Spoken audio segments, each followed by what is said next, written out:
important to understand those reactions that the possible way how the heart can compensate for a certain condition, okay, in a certain period of time. And always remember that in doing these compensatory mechanism, there are requirements needed that the heart should have to be able to cope up with this, what we call compensatory mechanism. And I hope you still remember those important requirements, no? So like for example, time, syempre, adequate nutrition, and of course, especially the character or structure of the heart. It should be normal. So if ever that there are problems of the heart, okay, so we have limitations in compensating for a particular adaptation to a new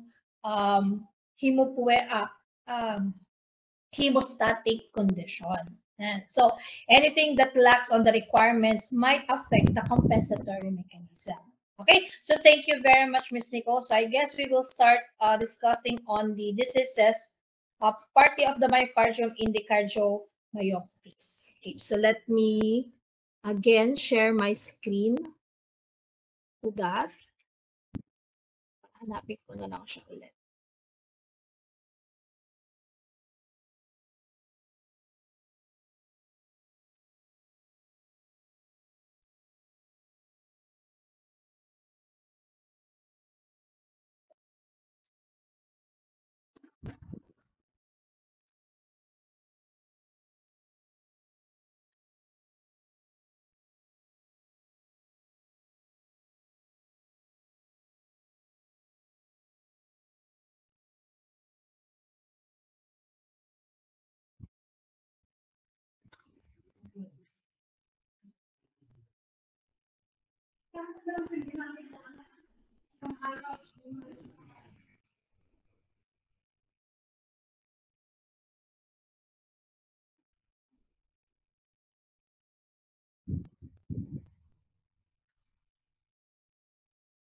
Okay, can you see the presentation now? Hello? Okay, thank you very much. Just tell me if I'm losing my connection now. Okay, am I audible? Okay, so prior to this, no, I forgot to indicate also that you remember those important type of hypertrophy. So we have two types of myocardial hypertrophies: the eccentric and the eccentric hypertrophy or myocardial hypertrophy, and the concentric myocardial hypertrophy. So you need to know the differentiation between the two, in which one of these focus on the volume overload and the other one is in the pressure overload. So yun, I think it was not mentioned by Ms. Nicole, but definitely it is under, okay, on the last discussions that we had prior to cardiomyopathy. Okay, so now we are in cardiomyopathy, and as it are defined, okay, so cardiomyopathy is a general diagnostic term. Okay, so this is a general diagnostic term, primarily diseases of the muscle part, which is unknown. Unknown in a sense that it might cause a lot of causes that do not focus in only one. So it's more of like a multifactorial. However, it cannot say only this specific disease that caused the myocardial disorder. So with hypertrophy, but no evidence of an increased workload. That means that it is similar in describing cardiomyopathy as a hypertrophic heart, para siyang cardiomegaly, no? Actually, it resembles a cardiomegaly, or it produces an enlargement of the heart, but it does not increase in the workload. Not unlike in hypertrophy, okay, yung compensatory mechanism, the heart does compensatory mechanism following increasing the load of the possible activity that the heart might do. Okay, that is to compensate. Okay, making it a new way of homeostasis para lang to cope up with the changing environment. Okay, but always remember, as I told you previously, the compensatory mechanism has its limit. Now, in cardiomyopathy, there's a problem of the heart. Not necessarily there's an evidence on the increased workload. Okay, so cardiomyopathy result to decreased contractility, okay, leading to cardiomegaly and worse, congestive heart failure. And I've mentioned about congestive heart failure last discussion. And this congestive heart failure is the worst scenario that the heart or the structure and functionality of the heart is being deteriorating. Okay, so it's already deteriorating. So the occurrence of cardiomyopathy can be seen in man, cat, cattle, pigs, and dogs. These are the most common species, okay, of mammals that can be seen where cardiomyopathy is. So this also recognized either a primary cardiomyopathy or a secondary cardiomyopathy. Now let's see what's the difference of the two, okay, later in the next slides. Okay, for idiopathic primary cardiomyopathy, so these are the forms. So it's either dilated, hypertrophic, or restricted cardiomyopathy. In human, these are very much described. So we have three, dilated cardiomyopathy, and sometimes this is being abbreviated as DCM. Your hypertrophic cardiomyopathy naman is of HCM, and for the restricted cardiomyopathy is RC. Yan, or RHC. So that depends on their abbreviation. So these suggest an acute, subacute, or any chronic generalized disorder that affects the heart muscle. So it could either be intrinsic diseases of the fiber, the myocardial fiber. Okay, so for the idiopathic primary myocardial cardiomyopathy, these are the breed predispositions affecting dogs. So we have here St. Bernard, the Irish Wolfhound, Great Dane, Doberman, Rottweiler, German Shepherd, and Cocker Spaniel. So why do you need to know this predisposition? This is one way for you once you do your assessment, especially if there are problems affecting the cardiovascular system. And if you going to ask again, how do we know that the animal is suffering from some cardiovascular diseases? Well, the assessment could be seen physically. So I've mentioned this one kasi your cardiovascular disease can be, or cardiovascular problem or assessment can be in relation also with the assessment of other system like the hemopoietic system. Okay, so ano yung napag-usapan natin physically? So breathing. So definitely you need to check for the vital signs. And so these are the assessment that you can do, and other adjunct activities, laboratory activity. Yeah, so that may give you an idea on how to assess if the animal is suffering from cardiovascular problem. Now, the cause of idiopathic, that's why it's called idiopathic. So in your general pathology, we mentioned about idiopathic as unknown. So it's more of an idiosyncratic cause. So hindi natin alam. So there's no specific etiology of this one. However, in this idiopathic for primary myocardial have been connected to immune or viral etiologies as mentioned in here. And another is the carnitine and taurine, okay, which is being implicated as playing a role. Now you have heard here taurine. So when you think of taurine, what possible animal can be affected? Though any animal can be affected, but if I mention taurine, is there? Yeah, I think I heard someone. Yes, Miss, sino yun? Please be acknowledged. I didn't see your ano. Sino po yung nagtaas ng kamay? Napindot lang po. Napindot lang. Sorry, okay. So sorry ha. Hindi ko kayo makita, alam yun na pag nagpe-present yung slide lang nakikita ko. Kaya just magsalita na lang kayo, unmute na lang. Okay? So yun. Now, if you hear taurine, so pag may deficiency of taurine, what particular domestic animal is affected? Can you still remember? Cat po ba, Doc? What? Yes, it's cat. Yeah, very, very good. Yes, Miss Jurine, it's cat. Okay, so since cat is, sorry, cat na naman yung pinagay kong pangalan mo. Sorry. Now, yes, that's cats. So cats are very susceptible to taurine deficiency. Yeah, so always remember those animal that has predisposition in terms of diseases. Yan. So dapat you know the background or those animals that have susceptibility to deficiencies. Yan. So one is taurine, yun dun sa cat natin. Kung marami pa kayong naalala regarding mga deficiencies in your nutrition, so those can be affected. No. Now, have you heard about carnitine? So saan nyo narinig ang carnitine? Well, this can be applicable sa human. So carnitine, narinig nyo to as yung L-carnitine. Are you familiar with L-carnitine? So in your physiology, have you heard or are you familiar with the carnitine?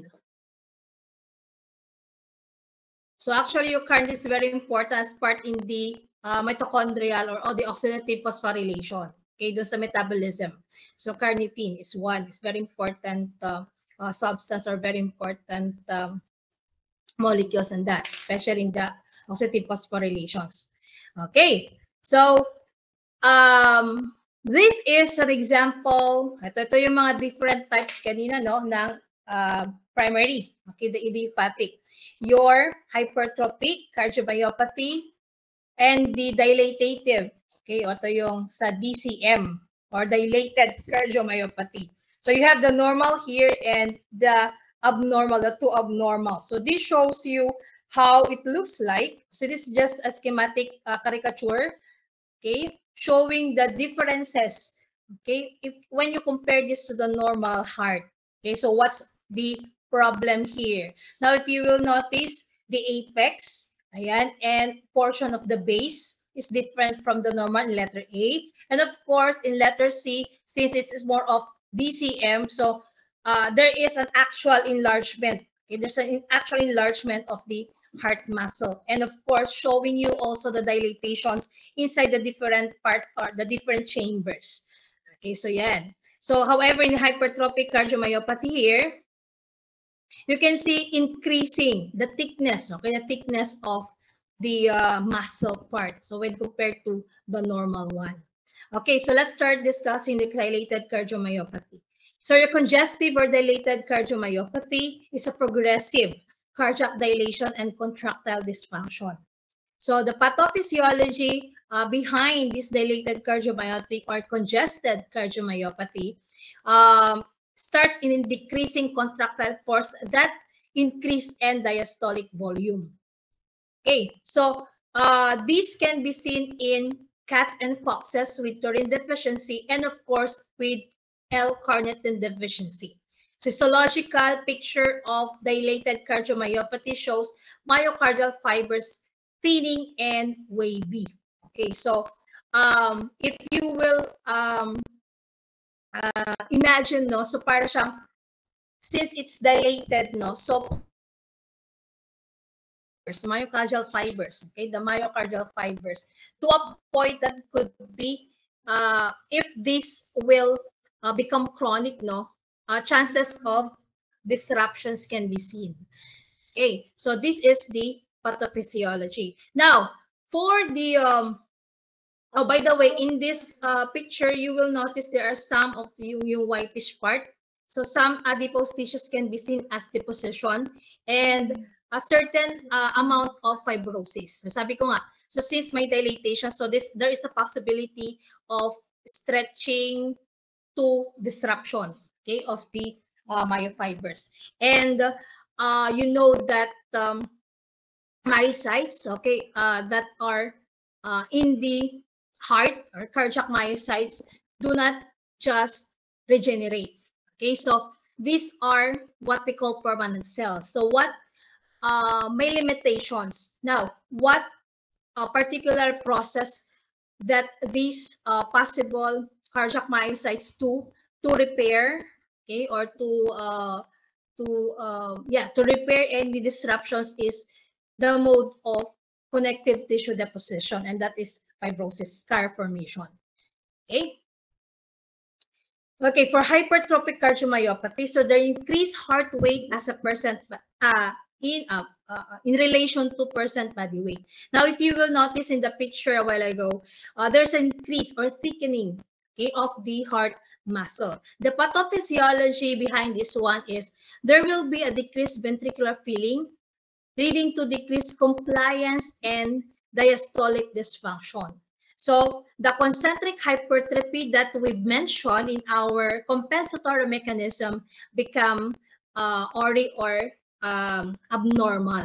Okay, histology or histology picture, it shows irregular size of the myocardial fibers. The nuclei are enlarged and the myofibers are disorganized, so-called myofiber disorder. So I failed to include here the histological pictures of this one. So hopefully I can present that, okay, in the next discussions that we will have in heart. Okay, so what we need to understand here is the differences in the dilated cardiomyopathy or the congestive cardiomyopathy. So they have big differences in terms of the enlargement of the heart here. Specifically in the hypertrophic cardiomyopathy, you will notice here increase in the size. Okay, so sometimes it is primarily a ventricular problem, particularly in the left ventricular part or chamber. Why? At the left ventricular chamber, ito yung makapal. Okay, mas makapal yung muscle. Why? Because the left ventricles are responsible to contract and expel blood, okay, papunta, okay, through systemic circulation. Okay, so that's very, very important. And it sometimes it also affects if there are septal, okay, hypertrophy. Okay, yung septal pinag-uusapan natin is the septum. Okay, so ventricles and septal hypertrophy can be seen in hypertrophic cardiomyopathy. Okay, for restrictive cardiomyopathy, so this is least common, especially in domestic animal, but it can be described, okay, in human. So this is due to restriction of ventricular filling. Now, if you will notice, it has different color, paler and more whitish, okay, condition in the endocardium part, and of course the muscle here. Ayan, para feeling yung may fibrotic, okay, conditions. So it will impair diastolic filling, which can be seen in cats and humans. And the most common descriptions of restrictive cardiomyopathy is the endocardial fibrosis. You will notice here is quite whitish here. So para if you're going to touch this one, smooth and parang it's more like hard, okay, but smooth surface ito, smooth but hard, okay, texture. So this can initiate endomyocarditis. So this is how it happens in a descending, okay, descending problem, okay, from the outer papunta dun sa pababa or pa-inner, okay, yung entry of possible conditions affecting the different layer, okay, of the heart. So those are the three important types under your primary, idiopathic primary myocardial cardiomyopathies.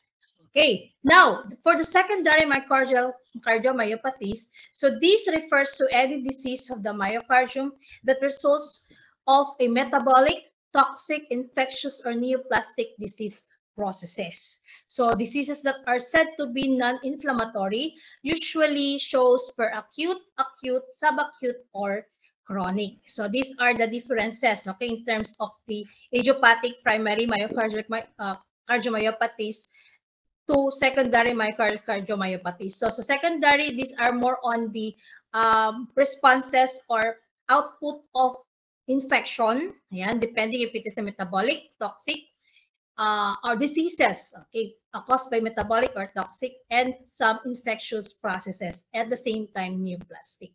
Now for this one, you have this in the ano ba yung book natin ginagamit?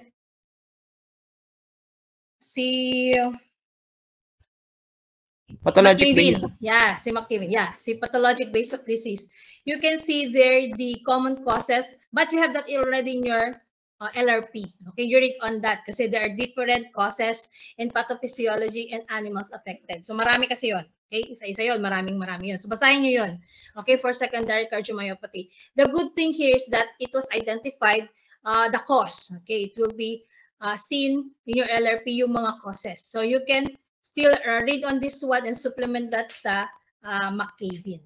Okay, so you have that in your LRP. Now, for the inflammatory condition of the heart, so the inflammatory condition is known as myocarditis. Okay, so this is generally resulting manifestations more on hematogenous infection. So when you say hematogenous infection, this came from the blood, okay, or circulations, or something, let's say, through systemic infection. Ayan, so this is primary lesion affecting animals, and sometimes these causes is death to the animal. So it might be the responsible, okay, etiology for the death of the animal, lalo na if the infection has systemic capacity, okay, or systemic infectious capacity. Okay, so kapag ganun ang nangyari, so definitely the system, okay, where the blood circulate can also be affected, and lesions can be seen on those structures. And most of the time, the picture of myocarditis shows you an inflamed and enlarged, okay, muscle, okay, yung myocardium of the heart. Now, the different myocarditis depends on the lesions and depends on the cause. So in your LRP, it was identified there. Suppurative myocarditis, necrotizing, hemorrhagic, lymphocytic, and eosinophilic myocarditis. Now, I hope that when you read these different types of myocarditis, you have an idea on what to see or what to expect in a certain myocarditis, okay, in the affected muscle. So this picture shows you the affected muscle or the myocardium, showing you the accumulation of inflammatory cells. So there are a lot of inflammatory cells, and most of these shows you a lymphocytic one kasi mga mononuclear cells yung makikita nyo dito. And of course, they are distributed, no, interstitially. Ayan, so if you will notice in between, yeah, so this is hypercellularity. Okay, this shows hypercellularity of the myocardium.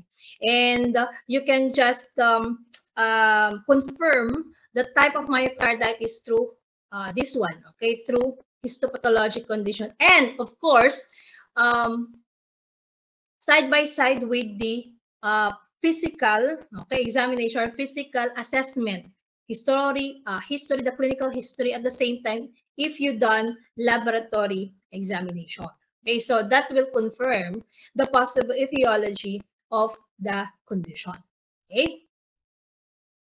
So for suppurative myocarditis, so sa gross picture dito, you will see a lot of abscess. Okay, there's our abscessations found diffusely. Okay, so diffuse, okay, diffuse distribution, okay, in the affected muscle. So due to myocardial localization of pyogenic bacteria, so since suppurative pus, okay, so pyogenic bacteria could be mga pustular myocarditis, okay, or purulent myocarditis. That's more said like suppurative myocarditis. They are similar, which often originate from left-sided lesions of vegetative valvular endocarditis.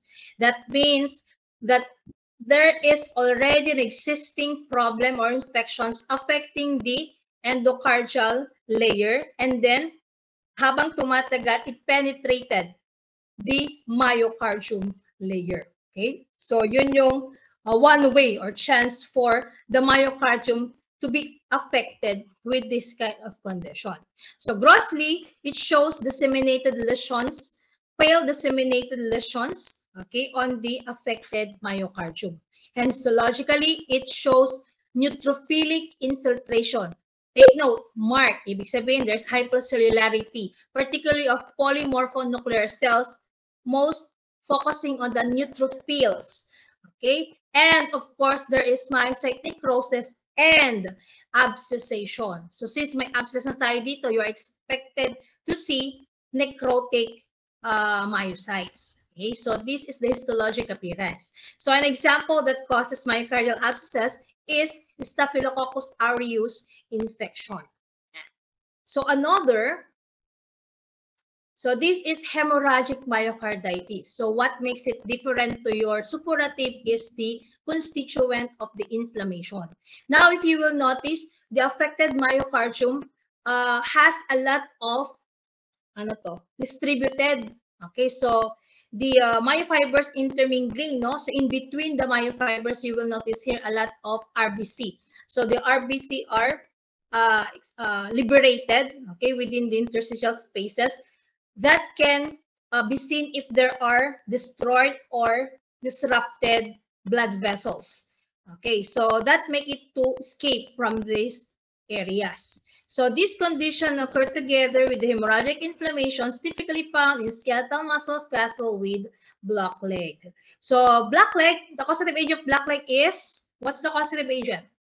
Clostridium shoveyi po. Okay, it's Clostridium shoveyi. Is this Jelena again?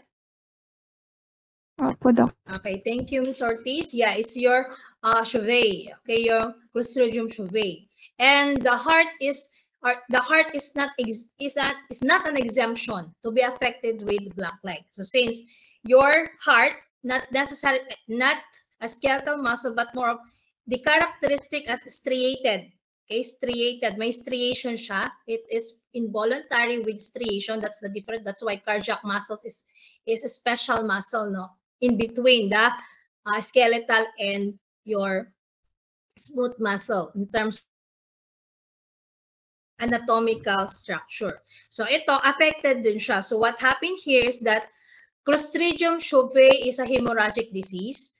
Ayan, it causes also necrosis or myocytolysis. Ayan. So aside from that, it can cause liberation of, since hemorrhagic siya, no? So it can cause liberation of RBC kasi it could lyse, okay, the affected because of its toxins. Okay, kasi may toxins yan, mga Clostridium may toxins. So may mga hemolytic conditions of Clostridium shoveyi. So that happens also. So aside from that, I hope you remember the very distinct descriptions of Clostridium shoveyi infection. So always remember that in Clostridium shoveyi, they produce gas bubbles. So in one way for you to see, okay, dun sa affected muscle.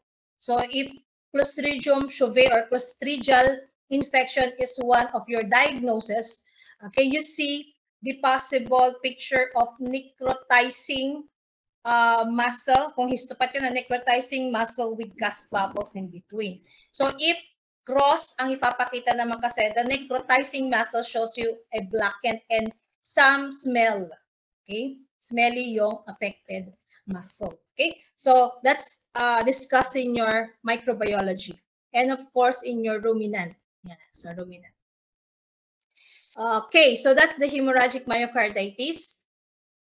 For the lymphocytic, so the term lymphocytes, so most of the inflammatory cells that can be observed in a lymphocytic myocarditis are mononuclear, particularly of lymphocytes. Yon. So if you hear lymphocytic or lymphocyte as one of the cells involved or the major cells involved in the inflammations, you might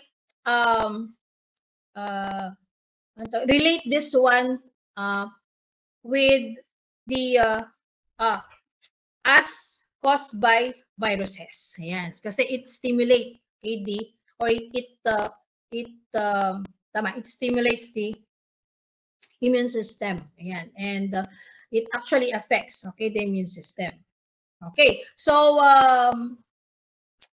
this is an example of a parvoviral myocarditis of puppies. So in your cardiovascular, in the CPV or canine parvovirus infections, there are different picture, a different picture of your CPV, and one deadly picture of the canine parvovirus is the myocarditis. So most of the time, this is seen in puppies. That's why as early as ilang weeks for your first 5-in-1. So I hope you still remember that kung kailan unang ibibigay yung 5-in-1, yung mga may if you have vaccination record of your animal. So you know, no? As early as what? 2 weeks, 4 weeks, 6 weeks, 8 weeks, 12 weeks for your first 5-in-1. In your 5-in-1, CPV is one, okay, component, okay, of the immunization, okay, activity.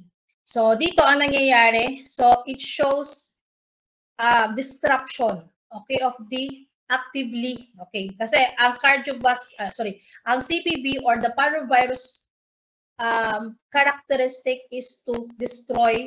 So the predilection sites nila, okay, they love to be in the actively dividing cells. Yan. So kung saan may actively dividing cells, you can find them there.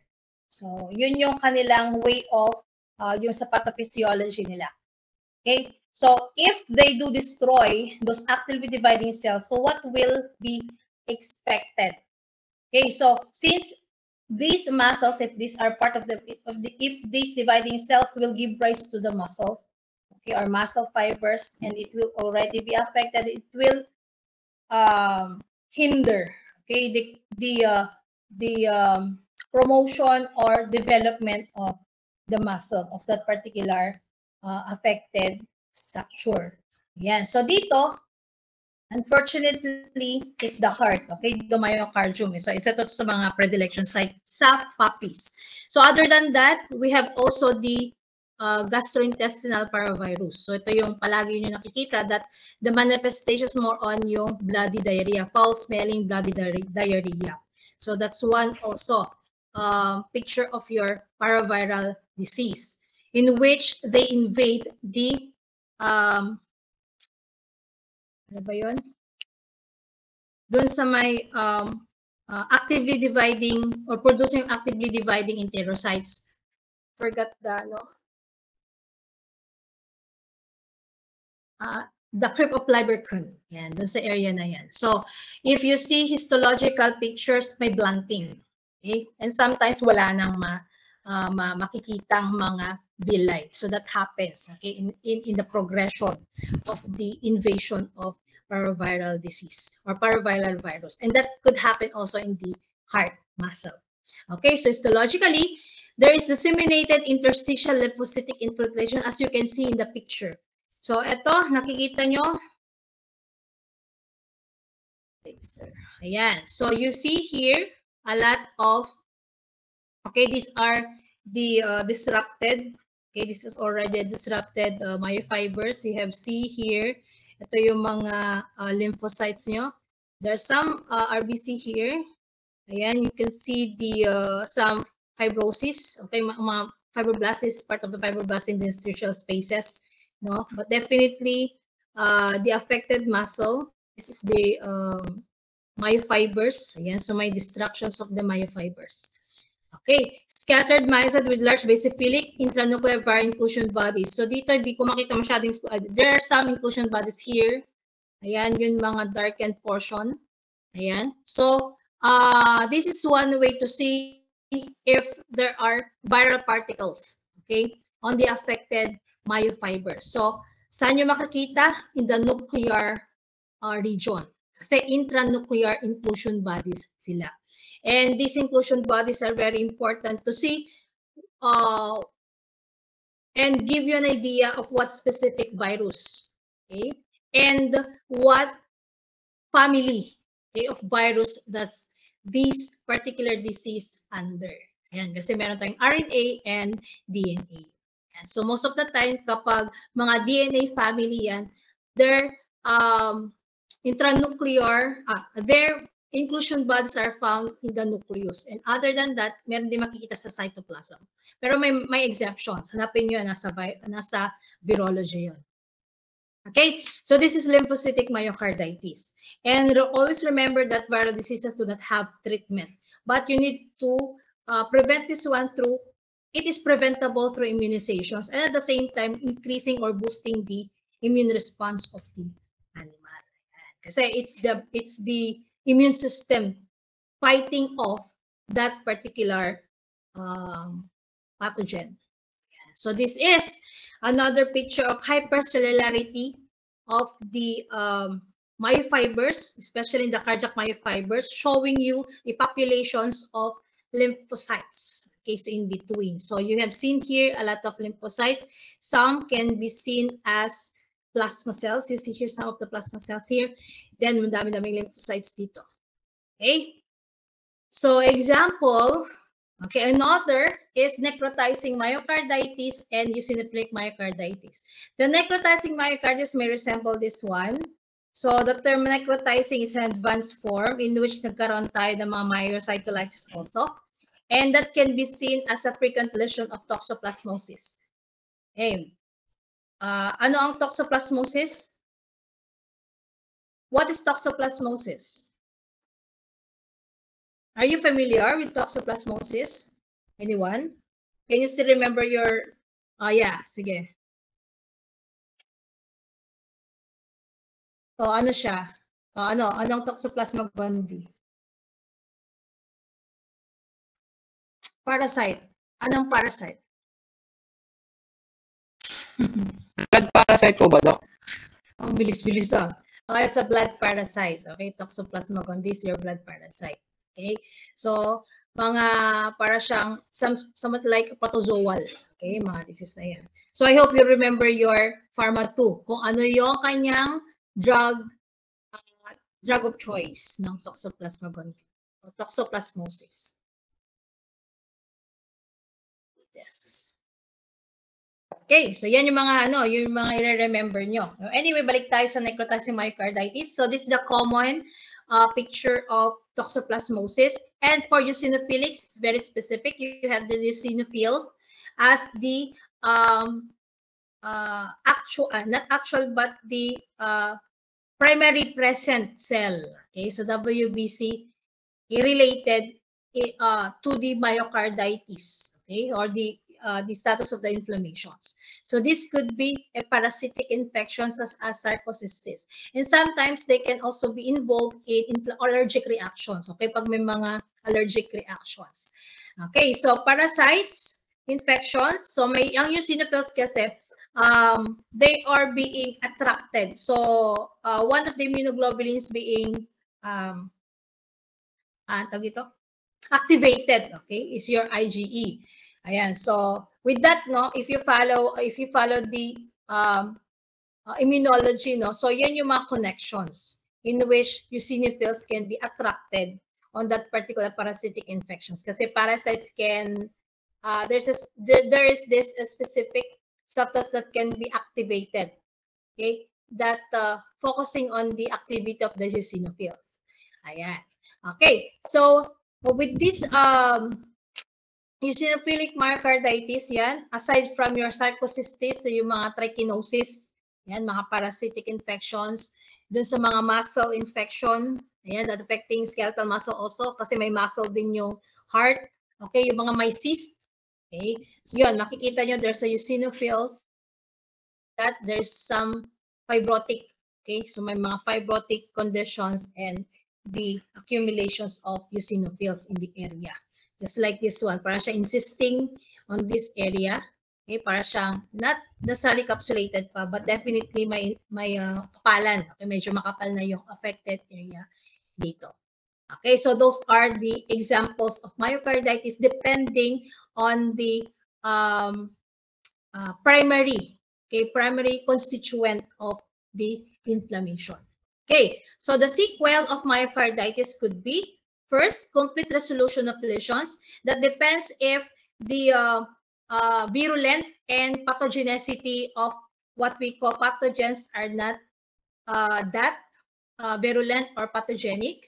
So complete resolution of lesions can be seen. Or the immune system is very active that it could surpass the activity of these pathogenic pathogens or pathogenic microorganisms. Another is the scattered of residual myocardial scars. So I told you before that the way for the myofibers or the cardiac myocytes to repair, okay, some disruptions is through connective tissue repair. Yeah, so myocardial scars, or remember, if there are scarring of the myocardium, that will affect the functionality, the reserve of the the reserve of the myocardium, especially in the contractility. Okay, kasi doon nakafocus mostly the activity of the heart. Okay, another is progressive myocardial damage with acute or in some cases become chronic cardiac failure as secondary dilated cardiomyopathy. So always remember that the heart has its compensatory mechanism. Okay, so whatever the heart exposed to, so there is this inherent response for these processes. But depending on the exposure and the capacity and structure of the heart to compensate, doon tayo nagkakaroon ng problema. And those infections, okay, can also lead to cardiac failure, especially if this will sustain, okay, na nandun siya and can end not treated before or agad-agad. Okay, so viral agents may produce acute necrosis with little inflammatory response, or if the animal survives, may be infiltrated by inflammatory cells. Okay, so always remember that the sequelae, yung tatlong ito, yung first, that's a good one if these are complete resolutions. The second and third might be a moderate to quite not good kasi may progression of damage. So if that happens, no, pwedeng mag-cause ng death dun sa animal. That's why in our first introductions to myocarditis, it tells there that myocarditis can be one responsible cause of death to the animal. Okay, so in your LRP, you just read further on the diseases causing myocarditis. Take note of the etiology. That's why I asked you a while ago, what's the cause of blackleg, the toxoplasmosis, sarcocystis, ganyan, no? And parvovirus, ganyan, for you to remember. And upon remembering it, you will again remember the characteristic and the possible conditions or lesions that can be observed or expected in the affected cardiac muscle or anywhere these pathogens can be distributed to. Be familiarized also with the domestic animals, okay, that can to these conditions, and briefly describe their clinical descriptions. Like, for example, how will you describe a myocarditis caused by parvovirus? So we have mentioned about how it looks like, okay, in an affected puppies. So at least you know that parvovirus in puppies, okay, and puppies are susceptible, particularly the myocardium. So how it looks like in terms of its inflammatory manifestation. So that is how it will be seen. The clinical descriptions can be morphologic or, anong isa? It can be morphologic or yung functional, okay, descriptions. So yung functional kasi it could be assessed outside. Yan. So on the next meeting, we will discuss on myocardial infiltration, degeneration, and necrosis. Because I have a meeting by 9 o'clock. So hopefully, on Friday again, I know, this is Friday now. On Monday, yeah. So Monday, we will continue our discussion. Okay, with regards to cardiovascular diseases. Yeah, so sana matapos natin next week. Please prepare. Before sana final, we will have. Okay, sana before final, ay magkaroon tayo ng opening, anong tawag dito? Sa laboratory natin, necropsy, kahit isa lang, kahit minsan lang, kahit hindi lahat ng group meron, basta pag may available, 2 or 3, we can do that para makita natin on the necropsy side, okay, as part of the laboratory. Okay, but remember to do, nasabi ko na to last time, no? Your previous report, okay, in the final exam of the general pathology can be presented, okay, for the final. Okay, the problem lang here is that you don't have the histology or histological sections, okay, for it to support. Okay, so ang kailangan na nating i-deliberate dito is how you come up with your morphological diagnosis. So, but if you opt to open another animal, ayan, it's your decision. So, hindi ko kayo, it's your leeway, okay, to choose what to present in your final exam. Oh, by the way, for the slide viewing, okay, dun sa exam nyo, that's another part kasi wala tayong histology or wala tayong histopath area kasi histopath should be addressed in systemic patho. That will be a part of the another exam for in laboratory. So, yun na lang yung midterm part and then the presentation will be the final part. Okay? So, ano man yung ma-discuss natin that will be included in the histological picture or histopath picture, okay, sa description, morphology, and of course, the histological appearance. That's why I am trying to include pictures, okay, histological pictures kung meron, ano, tapos dito sa mga diseases natin affecting the different system. Okay, so on Monday, we will see each other face-to-face, maybe face-to-face tayo sa Monday. Ayan, para matapos. Sana walang, okay, you know, kung final na face-to-face or online na ganito. Okay, so I think that's all for today. How many of you? 33, at least meron kayong 33, 32 kasi ka-33 ako dito. So any question? So we've finished on the myocardium part except dun sa response, okay, myocardial response that will be discussed next meeting. Okay, that's the, I think that's the last part, okay, dun sa myocardium before we go to pericardium and endocardium. Medyo madami-dami pa kasi meron pa tayong mga other part, okay, if you have read your notes, medyo mahaba pa dun, okay? So if you don't have any question, do you have any questions? Okay, you can reserve also that question next meeting. Medyo mahaba pa naman tayo next meeting kasi I know you have a class after me and I have a meeting at 9 o'clock. So thank you very much for today. So sana nakinig kayo. Thank you for the 3 students na nakipag-participate in our discussion. Ayan, so hopefully every one of you will participate in the next discussions. So thank you very much. Oh, by the way, this afternoon, please, again, register for the global discourse for you to have an idea, okay, more of the ethno-veterinary medicine. Okay, so see you guys and have a nice weekend. Okay, stay safe, everyone. Thank you, Doc. Thank you. Good, Doc. Thank you, Jane.